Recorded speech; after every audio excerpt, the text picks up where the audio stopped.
You wanted the best. You've got the best podcast. The hottest podcast in the world. The Chris Voss Show, the preeminent podcast with guests so smart you may experience serious brain bleed. Get ready. Strap yourself in. Keep your hands, arms, and legs inside the vehicle at all times, because you're about to go on a monster education roller coaster with your brain. Now, here's your host, Chris Voss. Hi, folks. Chris Voss here from thechrisvossshow.com, thechrisvossshow.com. Hey, coming here on the Great Podcast. I certainly appreciate you guys tuning in. Why do I always have to do the Chris Voss Show thing, man? God, it's so annoying. I hate doing that thing, but people love it. And they run up to me at shows and go, the Chris Voss Show. And so I can never quit doing it. It's really annoying. But I guess I love it. Remember, sign up for the free YouTube for an unlimited time. You can go there and hit the bell notification button. You can see all the wonderful videos we have. There's like 4,500 videos or something like that up there. I've lost track. It's a gross amount. So go watch them all. In fact, you can watch all the book author podcasts in a playlist. If you just want to watch like 5 billion authors, you can just do the book author playlist and just listen. Also, go see our great LinkedIn newsletter that's killing it over on LinkedIn, our 132,000 group also over there on LinkedIn. Go to all of our groups, Facebook, LinkedIn, Twitter, Instagram, wherever those cool kids are playing these days. Also go to goodreads.com/Chris Voss. Hit the bell notification button. There's no bell notification on Goodreads. Made you look, didn't I? Anyway, guys, we have a new book has hit the marketplace, wherever fine books are sold. The book is called White Lies: The Double Life of Walter F. White. Wait, is that the guy from Breaking Bad? Maybe not. The Double Life of Walter F. White and America's Darkest Secret with A.J. Baim is on the show with us today. The book just barely came out, February 8th, 2022, for you watching this 10 years from now. He is the New York Times bestselling author of The Accidental President, Harry S. Truman, and the 4 Months That Changed the World, The Arsenal of Democracy, FDR, Detroit, and an epic quest to arm an America at war. Go Like Hell, Ford, Ferrari, and their battle for speed and glory at Le Mans, and Dewey defeats Truman, the 1948 election, and the battle for America's soul. Baim is a longtime regular contributor to the Wall Street Journal, and his articles have, and Baim, that cut off on the chat, his articles have. What was the rest of that? Appeared in the New York Times and the Washington Post. It cut that off in the chat. Only gave us that part there. So there's the rest of it. Welcome to the show, AJ. How are you? Chris, it's a pleasure to be with you. Yeah, it was a team effort there on the bio. I think that's what we wanted. We just had you come in for the final wrap. So welcome to the show. Congratulations on the new book. Give us your plugs so people can find you on the interwebs. I'm sorry? Give us your plugs so that people can find you on the interwebs. Oh yeah. Well, look for ajbaim.com, at ajbaim at Twitter. We've had all sorts of technological difficulties today, so my Facebook got hacked. So I'm currently kicked off Facebook because somebody hacked me and sent out all my strange misinformation to the world. So find me on Twitter, please, at ajbaim. There you go. My Instagram actually got hacked recently too, and I have to go send a letter to Instagram to try and get it back because they think it was a fake account. I've owned it since the beginning of Instagram. So I think something's going on with their AI. So what motivated you want to write this book? Well, a bunch of things. Walter White, nobody has really written a mainstream biography of this person who I think is an extraordinarily important person. It stuns me. I find it actually amazing that if you say the words Walter White today, people just only think of Breaking Bad. They don't know who this person is. It's a very tricky thing to launch into the marketplace. Mm-hmm. A biography of someone who nobody's ever heard of. But I thought to myself, this guy's story is so incredible and so hard to believe is true and so important in terms of our American history that it was going to get people's attention. And it's only been out for a week, and it's yeah. Maybe people get it confused with the guy who threw the pizza on the roof then. I don't know. I don't know. There you go. So give us an overall arcing view of the book. What is it about? What does it entail? Okay, well, this is what it's about. It's about a guy named Walter White who gets plucked from obscurity and brought to New York in 1918. And basically, he describes himself as the enigma of a black person inside a white body, right? So he was born into a black family, went to a black school, went to a black university, black church, raised in Atlanta by a black family. Both of his parents had been born into enslaved families. So his parents were really the last of the last generation who could speak of the slave era but Walter had been born with white skin, blonde hair, blue eyes, and he looked as white as I do right now. And so he decided to live as a double life. And that's why the book is called The Double Life of Walter F. White. The first half of his life of the book is spent talking about these investigations that he conducted. So every time starting in 1918 all the way to 1931, really bizarrely violent period in our American history, every time there was an episode of racial violence, the same kind of things that we hear about on the news today times 1,000. Yeah. He would go undercover and leave Harlem, where he lived as a black man, and he would go undercover as a white man and investigate these crimes and bring light to these criminal activities, ritualistic murders that were happening in our country that people were not being told about. Second half of the book is really about politics. He becomes a national political force. Mm-hmm. And how does he do this? And what are the vehicles he uses to do this with? Well, he does it with the skin color. So he basically is a Zelig type character because he lives he's a black man with white skin, and thusly he can blend into any environment. And as a crusader for justice and civil rights, there's an bizarre element of sort of superhero-ness. And this is something that one of the reviewers actually mentioned today, I think, that he sort of weaponized his skin color to be an agent to be a crime fighter, to be an agent of change in our country. So he works with the Harlem Renaissance, the NAACP, and he's also a newspaper man? All of the above. Okay. So throughout the 1920s, go ahead. So those are the vehicles he's using to try and do the social justice or the justice for this sort of thing and put it out? Absolutely, yeah. So when he starts in 1918, nobody had heard of the NAACP. His undercover investigations caused these shocking headlines. You can imagine these long stories he would write in the magazines like The Crisis, which was the NAACP magazine, but also people have heard of The Nation, The New Republic. And he would write these big exposés about the fact that these massive ritualistic murders were happening in our country in front of crowds as large as appeared at some Major League Baseball games, and no one would ever be arrested. Now, a lot of these were the lynchings that were going on. That I know there's the big museum now they have that covers just horrific amount of lynchings that were going on in the South. And so he would go down and because he was white, he could find out maybe who was at the core of these crimes. That's exactly right. So the first time he does this, it's 1918, and there's a lynching that occurs in Tennessee. And he goes to this tiny, tiny little town and introduces himself in the local store as a traveling salesman. He makes this identity. He works for the Exalento Medicine Company, and he's selling a brand of hair straightener, and he's all out of product.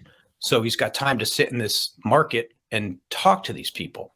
And he gets them to admit everything instantly. It's not very hard to do the sleuthing that he begins doing. That's the first case, and he goes on to do 44 of these.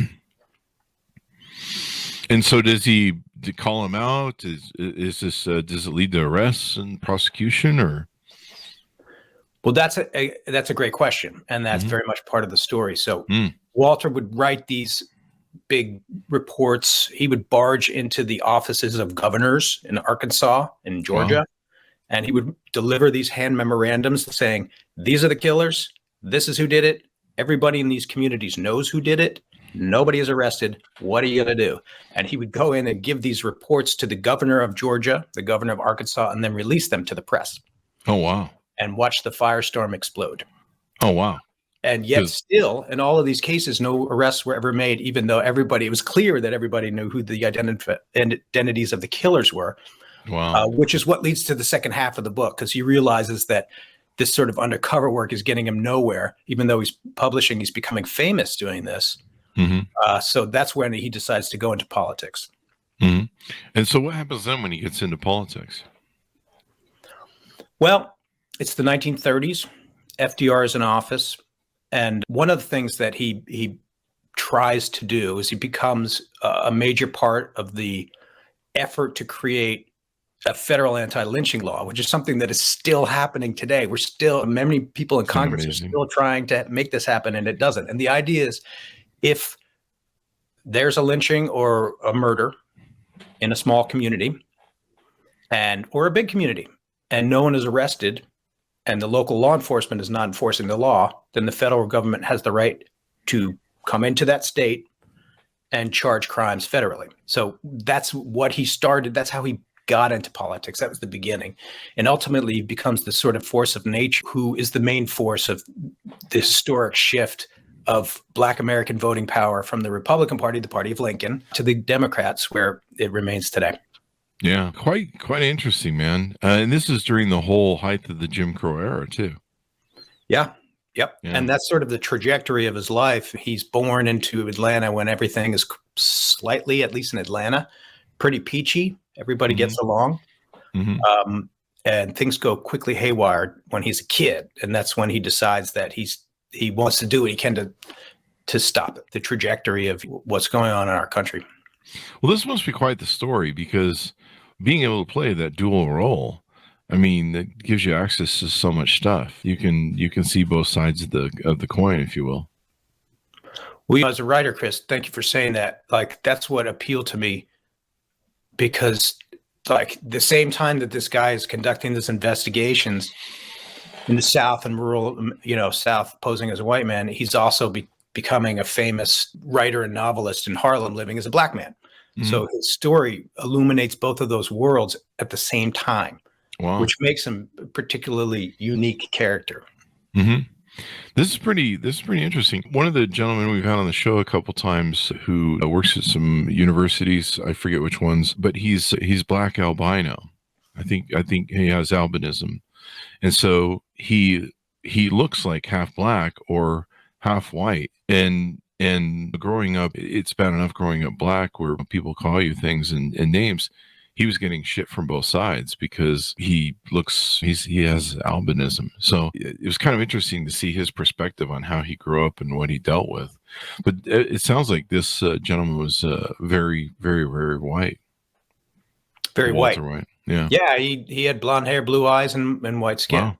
Jeez, but something you just said is really interesting, because I want to paint a picture for your listeners. Check this out.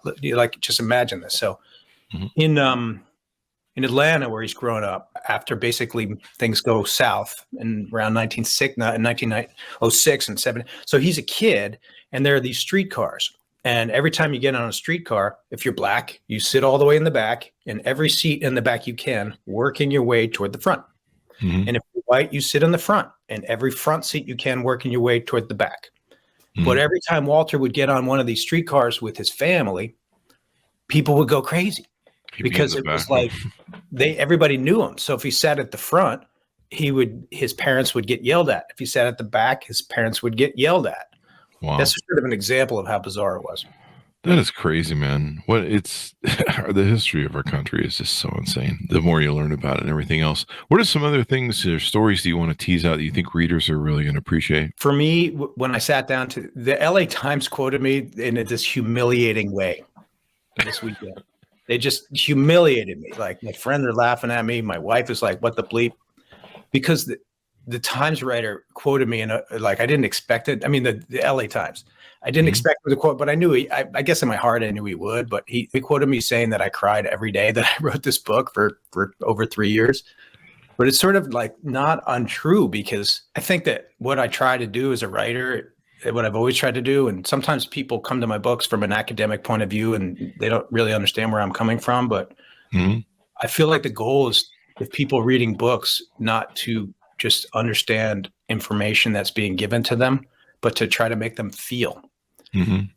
And I feel like that's what I ultimately tried to do with this book, because Walter's story, every part of it, every page, I felt like I was either furiously angry or desperately sad. And that was sort of the trajectory of his life. And that's why he died pretty young. He did not live. He died youngish. He started having heart attacks because he literally worked himself to death. Wow. The stress of it all. Yeah. I mean, yeah. Well, a lot of the reviews that you have on Amazon talk about how great you are at pouring into the story and and making it interesting. And the emotion is the big thing. I mean, when you write with emotion, usually that comes through in the book and delivers out the other side. So how come more people didn't hear about this, or why isn't he celebrated? Chris, that's a great question. So that's the answer to that question is built into the story. Mm. And there's really two reasons. So the whole time, Walter, like you can imagine a guy, it's bizarre, but I'm telling people to read the book because it's true. But if you can imagine that the face of Black power through the 1930s and 40s had skin that looked like mine, you would understand that when he died in 1955, the same year as the Montgomery bus boycott. So Martin Luther King Jr. comes into prominence. And you can imagine that in the new age of television, that the new generation of Black civil rights leaders were not really keen on having somebody who might look like me as their leader. But there's more. Let me try to squeeze this down into a small space. But at the time, it's hard to imagine, but this is true. In the 1920s and 1930s, we had members of our Congress and the Senate and congressmen defend the act of lynching on the floor of Congress. And this is true because it's in the congressional record. I'm not making this up. It's in the congressional record. I believe it. Quotations are in the book. I set those scenes. Mm-hmm. And a lot of what they would say is that, and this is like, to say this in a public forum, people were going to go crazy, but this was the truth. This is what was happening, that they were defending the act of lynching because they said that Black people were out for white women, right? That was their defense. Wow. Throughout Walter's life, he was married to a Black woman and had Black children, but he was secretly having an affair with. Toward the end of his life, he married this woman and left his wife. His kids never spoke to him again, and all his critics said, "See, we were right all along. We were right all along," and it destroyed his reputation very quickly. And, oh, really? Yeah, and so when he died, his legacy was lost to history. It never made the history books, and he just disappeared. Wow, what a tragic story, man. Yeah, that is heartbreaking. Wow. And it sounds like he was a real precursor, maybe, who laid a foundation for those civil rights leaders to come, like Martin Luther King, maybe? Well, of course he did. During the 1930s, there was sort of like when all of this was brewing, you have to imagine that when he started at the NAACP in 1918, nobody had heard of it. Mm-hmm. Very few people had even heard of it. Mm-hmm. By the time he became chief executive, he was chief executive of the NAACP. He takes over essentially in 1930. Mm-hmm. It's the biggest, most powerful civil rights organization, and you have to ask yourself, like, if he was that, why haven't people heard of him? Now, I don't think I've answered your question, but I forgot what it was. I'm sorry. Could you repeat it? I think it was why more people heard of him, and did he lay a foundation for Martin Luther King? Yes, he did. Of course he did. Yeah. But again, by the time television arrived, it was a new era. Yeah. Yeah. This is pretty interesting. Does he go through there's some stories in the books where he almost gets caught or busted when he's in the South, and people start figuring out who he is after a while and start catching him, trying to catch them? Yes. And so every time he conducts one of these investigations undercover, he publishes his findings. The bigger stink he makes, the more effective this investigation is going to become. So each time he does it, he's becoming more and more famous throughout the 1920s. And thus, every time he goes undercover again, it's more likely that he's going to get caught. And if he's investigating ritualistic murders, he obviously understands what he could be in for if his identity is found. And there is one instance that he recalls where he's in Arkansas, I think, or no, it was in Georgia. It was in Georgia, where he's going down the street and he's pretending to be a white man, and somebody comes up to him and he says, "You got to get out of town. They know who you are and they're coming after you."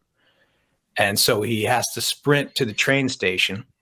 And he gets to the booth to buy a ticket. And the train station, there's only 2 trains out of town each day, and he's hoping he can get one. He's not sure. And the ticket salesman says, "Where are you going? The excitement's about to start. There's this guy who's pretending to be black. Pretending to be white, who's black, in our town right now, and we're going to find him and go get him." The ticket salesman says this to him. Holy crap. And the barbarity of the crimes he was investigating, he had to know. Yeah. These guys aren't nice guys you're playing with. No. Yeah. Yeah, that would be like, you just It's like going in the basement of a serial killer. And what was that movie? What's that movie? Silence of the Lambs. Silence of the Lambs. Yeah. You're like going right inside the house to walk around. You know what they're capable of. That is crazy, man. So interesting times with this gentleman. What sort of research access did you have access to? Did you keep a journal? Was there, I imagine since you work with the NAACP, there was some history or some notes and records? Yeah, there was. Well, it's interesting that you asked that question because this guy, Walter Francis White, not to be mistaken with Breaking Bad. He appears as like a minor character in the last 3 books that I've written. So I've been building this book for 15 years. And there was one point where his papers are at Yale University, and I went there to look at them. And I spent a week there just to find out if there was enough to do this book. And what I found there kind of blew my mind because I found, just as an example, his handwritten notes from his investigations. He's down, just conducting these undercover, and I have his handwritten notes. Like, I'm interviewing so-and-so. He's wearing spectacles. He has big jowls. He is writing down what he's saying. Things like that. And I was in New York researching in the New York Public Library in the various branches. They have a ton of material in there. And right when I was there, that's when COVID hit. That was the week. I remember being at a bar in Grand Central Station, drinking a beer with a friend of mine. And that's when the NBA announced, like, we're canceling our season. And I was like, oh no, how am I going to travel around the country finding these records? But the NAACP papers are all digitized, and they're all public. So a lot of that work was done right here in my house. That's pretty cool. Cool. Yeah, it's so got to be so hard to get records. So a lot of the newspapers would write about his reports, and they still couldn't put enough pressure on the governors or, I guess, attorney generals to look into them in the South, huh? That's correct. And then really there's this defining moment that's sort of a climactic moment in the book where, by the end of the book, Walter F. White is this political force. And he's a frequent guest in the White House. So he sits down with Harry Truman, and he's like, look, this is what's going on. And there's another wave of post-war violence. And this was particular because after World War II, there were a number of instances where Black men who had served the country in war, wore the uniform in combat, won medals pinned to their uniforms, came back to have really bad things happen to them in their communities in this country, and nobody was charged with any crime. So Walter goes into the White House and he demands of Truman that something be done. And there's this dramatic moment where Harry Truman, at that time president of the United States, and from Missouri, a border state, so from a segregated state, from a family that had sided with the South in the Civil War, Truman is the one who says, we have to do something. And that's when the whole sort of story changes, where the White House gets behind the civil rights movement at that moment. Oh, wow. Yeah. And kind of starts laying a foundation for that to take place, huh? That was a great the tragedies are endless, especially if you've seen that lynching museum. I think it's in Birmingham, Alabama. It's just extraordinary, and a lot of stuff didn't get documented and took place, and so they just kind of, even the amount that they were able to document was just horrific. And I remember there was some article I saw recently, I think it was in the Washington Post, where someone who'd been beaten up and saved by a preacher 53 years ago, he was holding signs that they were talking about that, where they come back from the war and they hear they served America, put their lives on the line, and yet they still couldn't get full freedom back here in a country they fought freedom for. Just an ugly irony. So yeah, it's really interesting. But I'm glad you brought this to light and brought it out so that people can celebrate what he's doing. Especially, I think we're still in Black History Month, right? February. We still in February? I don't know what month it is sometimes. Chris, I feel you. I'm right there with you. I am. But yes, I mean, the answer to your question is yes. And listen, in this book, like, I just want to say, and I hope like readers and people watching might understand, like, it's like terrifying to put out a book like this. It's got every hot button issue in it. Every single one. Anything you can imagine that's a hot button issue is in this book and can be told through this guy's life. And people are going to respond. People are going to get angry. People are going to get upset. They're going to give me bad reviews. Thus far, there's only been one bad review, and everybody else has been going nuts saying it's about time. but it's not relaxing like this, Well, you should be pretty good. Wow. People don't realize how we're really not that far removed. We're less than 100 years removed from this racism. And that's why it's still steeped so deeply in our society and everything else. And of course, it's so interwoven. Racism is in between institutions and our laws and patterns. I mean, you still see, what is it? The filibuster that's in the Senate is a racist sort of thing that they used to keep things from laws from being passed on the South. And it's so extraordinary. And it's so important that we learn these things, because a lot of this is lost in history or hasn't been highlighted, or what we would call whitewashed in history. And so I think it's important to have more of these stories and more color painted into our history and a better understanding, because until address the ugliness of our history, we can never change the future, because we're just doomed to repeat it. That's absolutely true. And I'll say it's courageous of you to have me on your show talking about this stuff, because people get upset, have their own version of their own history. They want to have their own version of what they think America is or supposed to be, or what the past was. Yeah, we've had a lot of great authors on the show over the past two or 3 years. We've gone from everything from the original lie of the Shining City on the Hill and all the bullshit excuse that was used to slaughter the Indians and enslave everybody, and just the horrific things we've been doing for 450 years, and everything all the way up to the Alamo and all that good stuff. They get a lot of crazy comments on their video. The comments are to this one. Well, you just threw Texas right in there, so you're probably threw the chum right in the water for the Texans. Apparently. There you go. Anything more you want to tease out on the book before we go out, or any more people you want to piss off so we can get more comments on the video? Listen, I spent years working on this book. It's a fair book. It's fair. There you go. I'm sorry if it pisses people off. I think it's important that people read it, and I hope they do. And when people get pissed off, they should really look at, why does this bother me? There is this thing of white fragility and white shame where people, and I've heard actually Republican voters say this. We were really ugly to minorities for 250, 450 years. And when we become the minority, which I think is the next 10 to 20 years, they're going to treat us just as bad. It's well, maybe you should just start treating people better so that when you are the minority, they won't think they need to repay the favor. It might be a good time to start being a nice person. I don't know. I think that's a good idea. That I can get behind. I hope everybody can get behind that. Yeah, let's all just try and get along and kumbaya and be good human beings to each other. So it's been wonderful to have you on the show. Thanks for coming on, AJ. We certainly appreciate it. I appreciate it. Thanks, Chris. There you go. Give us your plugs one more time too as we go out. Twitter at AJ Baim, Facebook disenabled. So there you go. Stay tuned. See if it gets. Hopefully you get it back, bud. Go pick up the book, guys. White Lies: The Double Life of Walter F. White and America's Darkest Secret by A.J. Blame. You can pick that up wherever fine books are sold. Is there any point in the book where he says, "Say my name"? Probably not.